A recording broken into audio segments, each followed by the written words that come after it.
Hey everyone, welcome back to CryptoCache. Thank you so much for joining me here. Hope you're having an amazing day. We're going to take another look here at Bitcoin, kind of see what's going on, of course, and just help you understand a little bit more about what's going to happen next. But more importantly, identify some key level supports and resistances that are going to help us understand what happens next based on how soon or how far out we get there. Okay.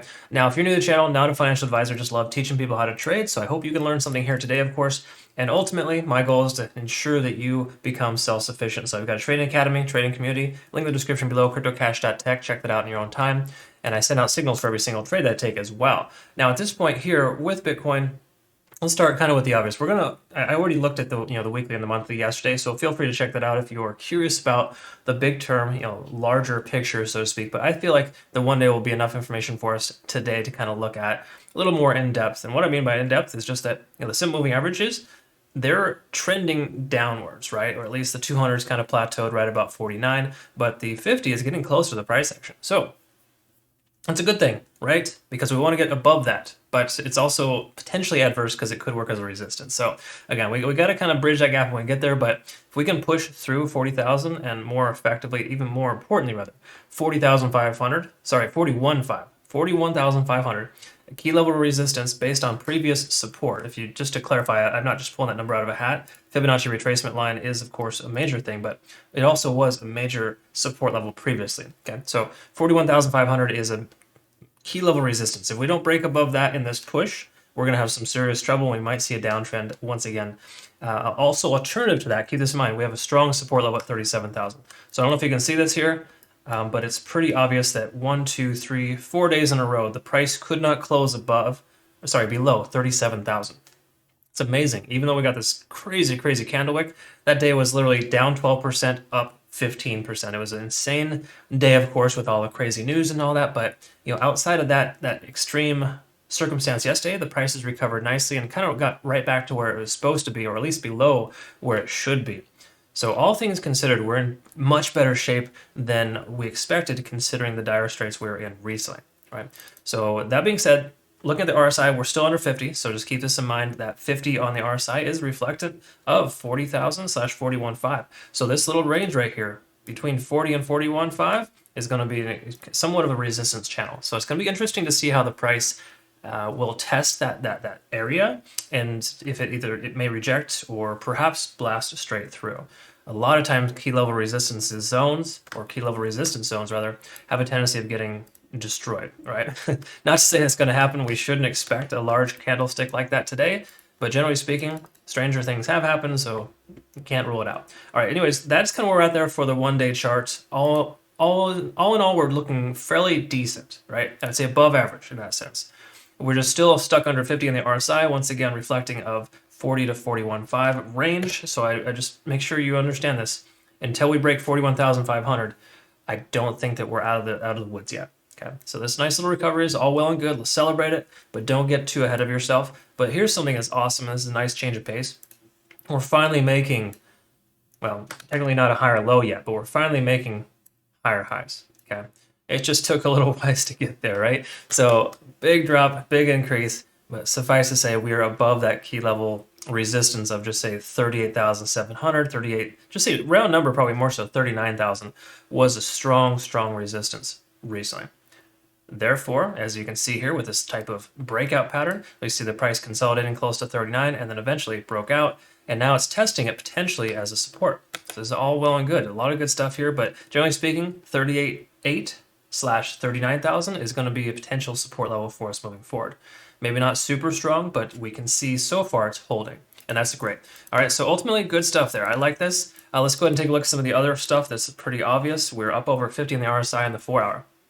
What this means, if we can keep this up, we can stay over 50 on the RSI on the 4-hour, then we're going to be able to translate that into the 1 day and effectively have that push up above 50 on the RSI, which would be extremely important to get because we haven't had that happen in some time.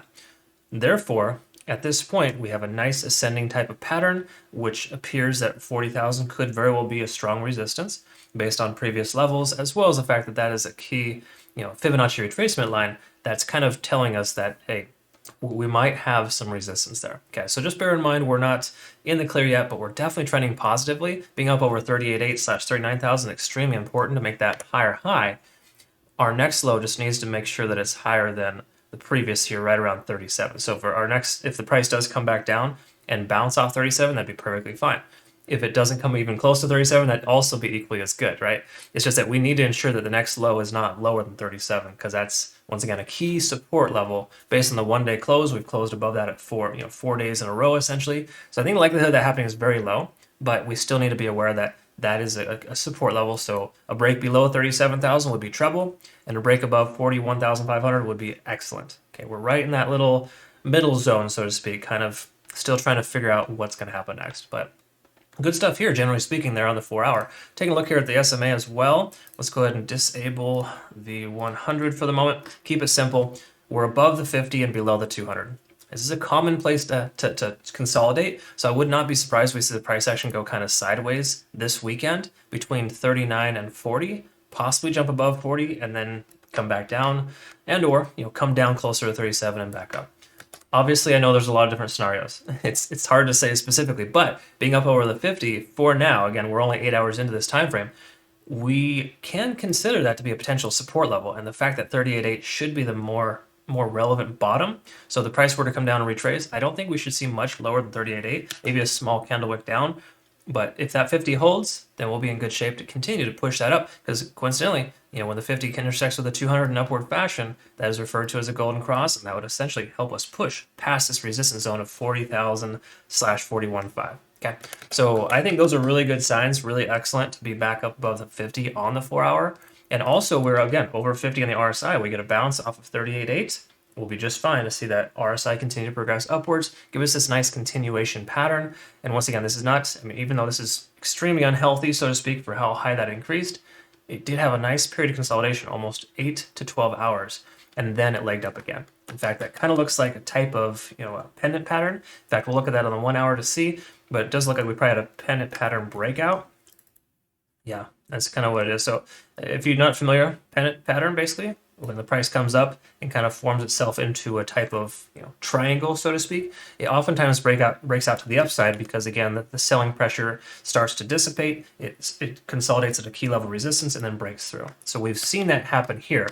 So we've had a slight breakout already. There could be a potential second one forming here, but that's a bit of a stretch. I try not to... oftentimes, two of them don't happen in a row. It's very rare for you to see two pennant or bull flag patterns back to back. It's less common, but it could still happen. And again, this is just a small one. We don't need to read into it. But the key here is, I think, to continue to slowly climb today. And if we can get a close above 40,000, going into the weekend, then I think we'd be in really good shape to probably see some consolidation between 40 and 41.5, and then likely to leg up again next week, pending no crazy nonsense in the news. So again, I always have to say that, because that's just the stark reality that we are in right now, in the crazy world that we live in. But all things considered here, this is pretty positive. I like the consolidation here. Let's in fact take a quick look at TD sequential and see where we're at. We are at see here, we went up to an 8. We took a short position, took a small profit, came up to a 4, reset down to another 4, and back up to a 6. So there's a pretty strong likelihood. Again, we'll see some consolidation sideways here. It doesn't look like it's going to necessarily break out per se. Again, strange things have been happening closer to market close, specifically on Fridays. So bear this in mind. The market's been trending bearishly overall. We've had kind of this reverse effect. So what normally happens is you see what a sell-off on Friday. They're taking their profits, right? And then, of course, over the weekend, we start adding to our position, slowly bring the price up, and then it sells off again on Monday or Tuesday. We've seen the inverse happen recently, where we see spikes on Fridays, sell-offs on the weekends, and then another spike come early to start the following week. So I'm not saying that's going to happen per se, because we could be shifting the momentum, because obviously this type of pattern that we've been in, this digression, has to come to an end eventually. And I do personally feel that 35,000 is probably the most recent relevant bottom, at least in the immediate future. So I think we could probably estimate the next couple months, we shouldn't see much lower than that. Again, there's a lot of crazy stuff going on, and until March 15th occurs, it's still kind of a big hypothetical.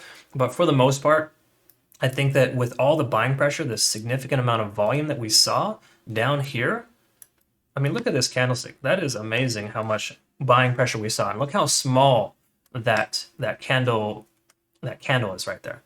right at 2100, which is essentially what, 9 p.m. on February 23rd. We saw a massive, massive buy wall. The price was not willing to go much lower than that. Okay, and that led to this push, this onslaught of increased volume. Okay, so that tells me that if the price comes back even down to that area, there's a good chance we're going to be considered a good value. Bitcoin at 35,000 is a very good value. A lot of industry leaders are considering that or thinking that because it wasn't us that had that volume, right? So again, try to take that in consideration and know that again we're probably not going to shoot to the freaking moon, right? I'm not that kind of person. I like to shoot you straight and tell you always legitimately an unbiased opinion. But I can tell you we're more likely to see Bitcoin continue to increase, as I mentioned yesterday and previous.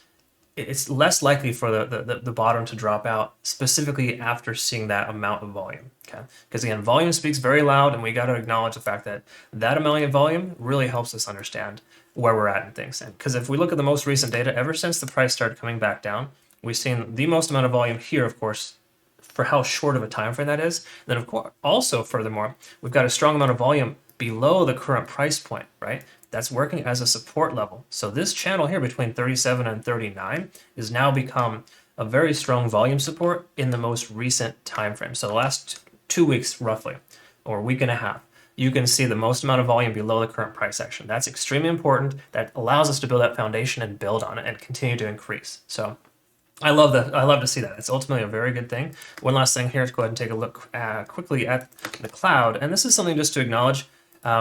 We're looking at the lagging span getting close to the price action, right? You could come in here. I don't really consider candle wicks a good aspect of wanting to close your position based on the lagging span. But if you're familiar with, or just say unfamiliar with the channel, the Ichimoku Cloud is an amazing tool to help you kind of understand conservatively when to get in and when to get out. It is telling us potentially in the next 5, 10, 15 hours that if the price doesn't continue to ascend, then we could potentially want to close our position because we might see retracement. And again, the price comes down here, probably more likely than not going to consolidate at 38.8 and come back up. If it breaks 38.8, we need to hold 37 to have any luck in moving forward or any potential shift in momentum to continue this trend.